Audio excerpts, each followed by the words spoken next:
बंधु माने 17 फेब्रुआरी 2026 मंगलवार दिन लागिबाकु जाउछि चलित वर्षर प्रथम सूर्यपराग।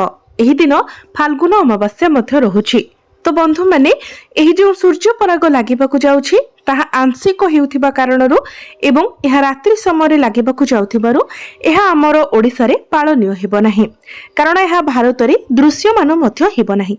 किंतु जेहेतु यह एक महाजागतिक घटना अटे, तेणु यार प्रभाव समग्र विश्व उपरे रहिबो।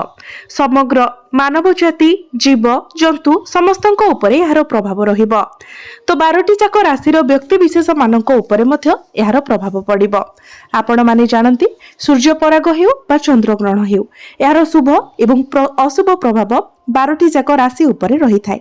तो आजिर एही भिडियो रे आमे माने जानिबा जे बिछा राशि व्यक्ति विशेष मानक पई एही जे सूर्य पराग ताहा शुभ फल देव ना अशुभ फल प्रदान करिबो।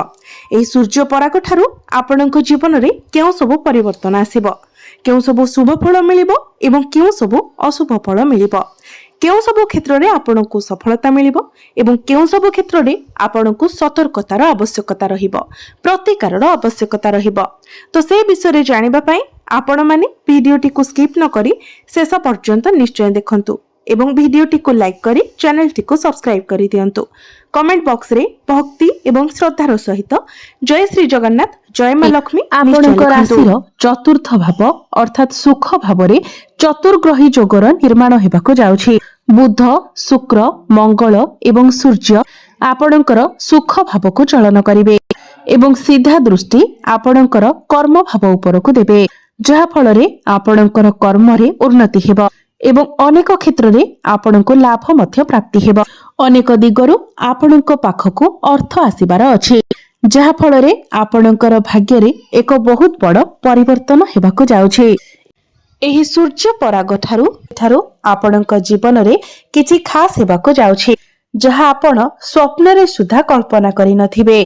तेबे आसंतु जानिबा एही सूर्य पराग ठारू आपणक जीवन रे कोन सब परिवर्तन हेबाकु जाउछि। बंधु माने पूर्वरु 4 कोटी ग्रह आपणकर तृतीय भाव में गोचर करुथिबा आपणकर स्वास्थ्य जनित समस्या देखा देउथिला। आपणको अधिक परिश्रम करबाको पडुथिला, परिश्रम अनुसार आपणको फल प्राप्ति होई पारु नथिला। आपणकर धन जनित समस्या देखा देउथिला। आपण ऋण नेइथिले किंतु ऋण सुझिबाको आपण सक्षम होई पारु नथिले। ऋण करजर भार आपणको ऊपर बढ़ी जाइथिला। आपणकर घर परिवार रे खुशीर वातावरण नथिला। आपणकर शिक्षा क्षेत्र रे समस्या देखा देउथिला। आपणकर अननेसेसरी खर्च हेउथिला। समाज रे आपणकर मान सम्मान नथिला। आपणको चाकरी प्राप्ति होई पारु नथिला। संतान संतति पई मध्य आपण चिंतित रहुथिले। आपणकर व्यापार वाणिज्य रे लॉस हेउथिला। प्रेम जीवन रे मध्य समस्या देखा देउथिला। तेबे एभली जहा भी समस्या आपणक जीवन रे लागि रहिथिला ताहा एबे दूर हेबाको जाउछि। एही सूर्य पराग ठारू पुणी थरे आपणक जीवन को खुशी फेरिबाको जाउछि। आपणकर जीवन रे नूतन सूर्योदय हेबा पई जाउछि।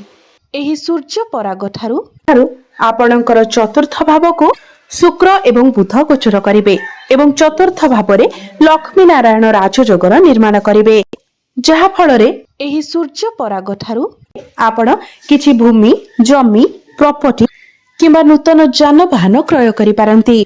आपणको समस्त भौतिक सुखर प्राप्ति हेबो। दीर्घ दिन धरि आपणकर जो इच्छा रहिथिला सेही इच्छा आपणकर पूर्ण हेबो। आपणकर मांकर स्वास्थ्य रे जदि किछि समस्या थिला सेही समस्या मध्य दूर होई जिवो। समस्तक सहित आपणकर संपर्क बहुत भल रहिबो। 4 कोटी ग्रहंकर सीधा दृष्टि आपणकर कर्म भाव ऊपर को रहिबो, जहा फल रे आपणकर कार्य क्षेत्र रे उन्नति हेबो। आपणकर प्रमोशन रो जोग बनिबो। जो माने बेरोजगार अछंती, जो मानक निकट रे कोनोसी चाकरी नाही, सेमानंकु नूतन कर्म प्राप्ति होई पारे। नूतन चाकरी मध्य प्राप्ति होई पारे। कार्य क्षेत्र रे आपणकर प्रमोशन होई पारे। कोनोसी एमएनसी कंपनी रो आपणंकु जॉब ऑफर आसी पारे। जदि आपण सरकारी क्षेत्र रे कार्य करूछंती तो आपणको अनेक गुड़िए सफलता प्राप्ति हेबो। राजनीति क्षेत्र रे थिबा लोकमानंको मध्य अनेक गुड़िए सफलता प्राप्ति हेबो। आपण आपणकर बिजनेस को नेकी विदेश यात्रा करि पारंती। कर्म क्षेत्र रे आपणको सम्मानित करा जाई पारे। ଆପଣଙ୍କର ଭାଗ୍ୟରେ ଉନ୍ନତି ଘଟିବ। ଭାଗ୍ୟ ବଳରେ ଆପଣ ଯେଉଁ ବି କାର୍ଯ୍ୟରେ ହାତ ଦେବେ ସେଥିରେ ଆପଣଙ୍କୁ ସଫଳତା ମିଳିବ। ଆପଣଙ୍କର ଅଟକି ରହିଥିବା ସମସ୍ତ କାର୍ଯ୍ୟଗୁଡ଼ିକ ପୁନର୍ବାର ଚାଲୁ ହେବାକୁ ଲାଗିବ। ଏହି ମହାଶିବରାତ୍ରି ପରେ ଆପଣଙ୍କ ଗୃହରେ କୌଣସି ଶୁଭ ମାଙ୍ଗଳିକ କାର୍ଯ୍ୟର ଆୟୋଜନ ହୋଇପାରେ। ଆପଣ କୌଣସି ଧାର୍ମିକ ସ୍ଥାନକୁ କିମ୍ବା ଦୂର ସ୍ଥାନକୁ ଯାତ୍ରା କରିପାରନ୍ତି। ପୈତୃକ ସମ୍ପତ୍ତିରୁ ଆପଣଙ୍କୁ ଲାଭ ପ୍ରାପ୍ତି ହେବ। ପିତାଙ୍କ ସହିତ ଆପଣଙ୍କର ସମ୍ପର୍କ ବହୁତ ଭଲ ରହିବ। ପୁରୁଣା ପ୍ରପର୍ଟିରୁ ମଧ୍ୟ ଆପଣଙ୍କୁ ଲାଭ ମିଳିପାରେ। ଯଦି ଆପଣଙ୍କର କିଛି ପ୍ରପର୍ଟି କିମ୍ବା ଜମି ସେଲ୍ ହୋଇପାରୁନଥିଲା, ଏହି ସୂର୍ଯ୍ୟ ପରାଗ ଠାରୁ ଆପଣଙ୍କର ସେହି ପ୍ରପର୍ଟି ସେଲ୍ ହୋଇପାରେ ଏବଂ ଆପଣଙ୍କର ହାତକୁ ମୋଟା ଅଙ୍କର ଅର୍ଥ ମଧ୍ୟ ଆସିପାରେ। ଶନି ଆପଣଙ୍କର ପଞ୍ଚମ ଭାବରେ ବଳବାନ ଅବସ୍ଥାରେ ଅଛନ୍ତି। ତ ଯେଉଁ ଦମ୍ପତି ମାନେ ଦୀର୍ଘ ଦିନ ଧରି ସନ୍ତାନ ସୁଖର କାମନା ରଖିଥିଲେ ସେମାନଙ୍କୁ ସନ୍ତାନ ସୁଖ ପ୍ରାପ୍ତି ହେବ। ନୂତନ ଗର୍ଭ ଧାରଣ କରିବା ପାଇଁ ଏହି ସୂର୍ଯ୍ୟ ପରାଗ ଠାରୁ ଆପଣଙ୍କ ପାଇଁ ବହୁତ ଭଲ ରହିବ। ଯେଉଁ ପିଲାମାନଙ୍କର ବିବାହ ବୟସ ହୋଇଯାଇଛି ସେମାନଙ୍କ ଘରକୁ ବିବାହ ପ୍ରସ୍ତାବ ମାନ ଆସିବ ଏବଂ ବିବାହ ମଧ୍ୟ ଫାଇନାଲ ହୋଇପାରେ। ପ୍ରେମ ଜୀବନରେ ମଧ୍ୟ ଆପଣଙ୍କୁ ସଫଳତା ପ୍ରାପ୍ତି ହେବ। ଯଦି ପୂର୍ବରୁ ଆପଣଙ୍କ ମଧ୍ୟରେ କୌଣସି ପ୍ରକାରର ମିସ୍ଅଣ୍ଡରଷ୍ଟାଣ୍ଡିଂ ଥିଲା ସେସବୁ କ୍ଲିୟର ହୋଇଯିବ। ମନାନ୍ତର ମତାନ୍ତର ଥିଲା ତ ସେସବୁ ମଧ୍ୟ କ୍ଲିୟର ହୋଇଯିବ। ଆପଣଙ୍କ ମଧ୍ୟରେ ପୁଣି ଥରେ ପ୍ୟାଚଅପ୍ ହେବାର ସମ୍ଭାବନା ରହୁଛି। ଆପଣଙ୍କର ପ୍ରେମ ବିବାହର ରୂପ ନେଇପାରେ। ଆପଣଙ୍କୁ ଭ୍ରମଣ ସୁଖ ପ୍ରାପ୍ତି ହେବ। ସବୁଠାରୁ ବଡ଼ କଥା ହେଉଛି ଏହି ମହାଶିବରାତ୍ରି ପରେ ଆପଣ ଆପଣଙ୍କର ଶିକ୍ଷା କ୍ଷେତ୍ରରେ ବହୁତ ଅଧିକ ଉନ୍ନତି ଏବଂ ଅଗ୍ରଗତି କରିବାକୁ ଯାଉଛନ୍ତି। କିଛି ନା କିଛି ବଡ଼ ପରିବର୍ତ୍ତନ ନିଶ୍ଚିତ ଭାବରେ ହେବ। ଆପଣଙ୍କ ମଧ୍ୟରେ ଜ୍ଞାନ ଏବଂ ବୁଦ୍ଧି ବଢ଼ିବ। ଆପଣଙ୍କର ମନପସନ୍ଦର କଲେଜରେ ଆପଣଙ୍କର ଆଡମିସନ ହୋଇପାରେ। ଆପଣ କିଛି ଫର୍ମ ଫିଲ୍ଅପ୍ କରିପାରନ୍ତି। ସୂର୍ଯ୍ୟ ଆପଣଙ୍କର କେନ୍ଦ୍ରରେ ଗୋଚର କରୁଥିବାରୁ ଏହି ସୂର୍ଯ୍ୟ ପରାଗରେ ଆପଣଙ୍କର କିଛି ଏକ୍ଜାମ ଅଛି, କମ୍ପିଟେଟିଭ ଏକ୍ଜାମ ଅଛି, ପ୍ରତିଯୋଗିତାମୂଳକ ପରୀକ୍ଷା ଅଛି, ତ ସେଥିରେ ନିଶ୍ଚିତ ଭାବରେ ଆପଣଙ୍କୁ ଶୁଭ ଫଳ ପ୍ରାପ୍ତି ହେବ। ଯଦି ଆପଣ କୌଣସି କମ୍ପିଟିସନ କୌଣସି କ୍ରୀଡ଼ାରେ ଭାଗ ନେଉଛନ୍ତି ତ ସେଥିରେ ଆପଣଙ୍କୁ ସଫଳତା ପ୍ରାପ୍ତି ହେବ। ଆପଣଙ୍କର ସପ୍ତମ ଏବଂ ଦ୍ୱାଦଶ ଭାବର ଅଧିପତି ଶୁକ୍ର ଆପଣଙ୍କର ଚତୁର୍ଥରେ କେନ୍ଦ୍ରରେ ଗୋଚର କରୁଛନ୍ତି, ଯାହା ଫଳରେ ଆପଣ ବିଦେଶ ଯାତ୍ରା କରିପାରନ୍ତି। ଯେଉଁମାନେ ବ୍ୟାପାର ବାଣିଜ୍ୟ କରୁଛନ୍ତି ସେମାନେ ବହୁତ ଅଧିକ ଉନ୍ନତି ଏବଂ ପ୍ରଗତି କରିବେ। ଆପଣ କିଛି ନୂତନ ବ୍ୟାପାର ବାଣିଜ୍ୟ ମଧ୍ୟ ଆରମ୍ଭ କରିପାରନ୍ତି। ବୈବାହିକ ସୁଖ ଆପଣଙ୍କୁ ପ୍ରାପ୍ତି ହେବ। ବୈବାହିକ ଜୀବନରେ ଲାଗି ରହିଥିବା ସମସ୍ୟାରୁ ଆପଣଙ୍କୁ ମୁକ୍ତି ମିଳିଯିବ। ଯେଉଁମାନେ ମେଡିକାଲ ଫିଲ୍ଡରେ ଅଛନ୍ତି, ହସ୍ପିଟାଲ ଲାଇନରେ କାମ କରୁଛନ୍ତି ସେମାନଙ୍କୁ ଅନେକ ଶୁଭ ଫଳ ପ୍ରାପ୍ତି ହେବ। ଯେଉଁମାନେ ଫାଇନାନ୍ସ କ୍ଷେତ୍ରରେ ଅଛନ୍ତି, ହୋଟେଲ ମ୍ୟାନେଜମେଣ୍ଟରେ ଅଛନ୍ତି, ଟେକ୍ନିକାଲ ଫିଲ୍ଡରେ ଅଛନ୍ତି, ଆଇଟି ସେକ୍ଟରରେ ଅଛନ୍ତି, ଟ୍ରାଭେଲ ଆଣ୍ଡ ଟୁରରେ ଅଛନ୍ତି, ଅନଲାଇନ ରିଲେଟେଡ କିଛି କାମ କରୁଛନ୍ତି, ଡିଜିଟାଲ ମାର୍କେଟିଂର କାମ କରୁଛନ୍ତି ସେମାନଙ୍କୁ ଅନେକ ଶୁଭ ଫଳ ପ୍ରାପ୍ତି ହେବ।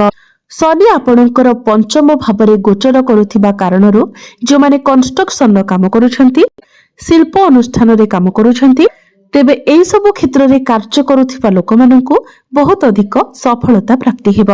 ଏହି ମହାଶିବରାତ୍ରି ପରେ ଅନେକ ଦିଗରୁ ଆପଣଙ୍କ ନିକଟକୁ ଅର୍ଥ ଆସିବାର ସମ୍ଭାବନା ରହୁଛି। ଆପଣ ପୂର୍ବ ଅପେକ୍ଷା ଆପଣଙ୍କର ଆୟରେ ବୃଦ୍ଧି ଦେଖିବାକୁ ପାଇବେ। ଯେହେତୁ ଗୁରୁଙ୍କର ଦୃଷ୍ଟି ଆପଣଙ୍କର ଦ୍ୱିତୀୟ ଭାବ ଧନ ଭାବ ଉପରକୁ ରହୁଛି ତ ନିଶ୍ଚିତ ଭାବରେ ଆପଣଙ୍କ ପାଖକୁ ଅନେକ ଦିଗରୁ ଧନ ଆସିବ। ଆପଣଙ୍କର ଡେଲି ଇନକମ୍ ବଢିବ। ଆକସ୍ମିକ ଧନ ପ୍ରାପ୍ତି ହେବ। ପୈତୃକ ସମ୍ପତ୍ତିରୁ ଆପଣଙ୍କୁ ଲାଭ ମଧ୍ୟ ପ୍ରାପ୍ତି ହେବ। ଯେଉଁମାନେ ସେୟାର ମାର୍କେଟ, ଷ୍ଟକ୍ ମାର୍କେଟ ଏବଂ ଟ୍ରେଡିଂରେ କାମ କରୁଛନ୍ତି ସେମାନଙ୍କୁ ମଧ୍ୟ ଆକସ୍ମିକ ଲାଭ ପ୍ରାପ୍ତି ହେବ। ଆପଣ ନିଜେ ହିଁ ଲକ୍ଷ୍ୟ କରିବେ ଯେ ଆପଣଙ୍କ ପାଖକୁ ଅନେକ ଦିଗରୁ ଅର୍ଥ ଆସିବ। ବ୍ୟୟ ଅପେକ୍ଷା ଆୟ ଅଧିକ ରହିବ। ପୂର୍ବ ଅପେକ୍ଷା ବ୍ୟୟ କମ ହେବ। ଯଦି ଆପଣ ପୂର୍ବରୁ ଋଣ କରଜର ମାୟାଜାଲରେ ଫସି ରହିଥିଲେ, କୌଣସି ଶତ୍ରୁ ଆପଣଙ୍କର କିଛି କ୍ଷତି କରିବାକୁ ଚାହୁଁଥିଲା, ଆପଣଙ୍କର ଗୁପ୍ତ ଶତ୍ରୁ ଅଧିକ ରହିଥିଲେ ପରେ ସମସ୍ତ ଋଣ କରଜରୁ ଆପଣଙ୍କୁ ମୁକ୍ତି ମିଳିଯିବ। ଆପଣଙ୍କର ଶତ୍ରୁମାନେ ମଧ୍ୟ ନିହତ ହେବେ। ଯଦି ପୂର୍ବରୁ ଆପଣଙ୍କର କିଛି ସ୍ୱାସ୍ଥ୍ୟଗତ ସମସ୍ୟା ରହିଥିଲା ତ ସେଥିରୁ ମଧ୍ୟ ଆପଣଙ୍କୁ ମୁକ୍ତି ମିଳିବ। ଆପଣ ଆପଣଙ୍କର ସ୍ୱାସ୍ଥ୍ୟରେ ଉନ୍ନତି ଦେଖିବାକୁ ପାଇବେ। ଆପଣ ନିଜକୁ ସ୍ୱାସ୍ଥ୍ୟବାନ ଅନୁଭବ କରିବେ। ତେବେ ଅଧିକ ଶୁଭ ଫଳ ପ୍ରାପ୍ତି କରିବା ପାଇଁ ଆପଣ ପ୍ରତ୍ୟେକ ଦିନ ସନ୍ଧ୍ୟା ସମୟରେ ହନୁମାନ ଚାଳିଶାର ପାଠ କରନ୍ତୁ। प्रत्येक मंगलवार दिन आपण प्रभु हनुमानଙ୍କୁ नाली मंदार फूल अर्पण करंतु एवं नाली सिंदूर मध्य अर्पण करंतु। प्रत्येक दिन सूर्य को जलार्घ्य अर्पण करंतु एवं प्रत्येक दिन सकाळ समय आपण ओम नमः शिवाय मंत्र 108 थर जप करंतु। प्रत्येक मंगलवार दिन आपण ब्राह्मण को मसूर डाली दान करंतु। आपणको अधिक मात्रा रे शुभ फल प्राप्ति हेबो एवं भाग्य रे उन्नति आसीबो। तो बंधु माने आपणकर जीवन मंगलमय हेउ, एहा ही ईश्वरक निकट रे मोर प्रार्थना। धन्यवाद।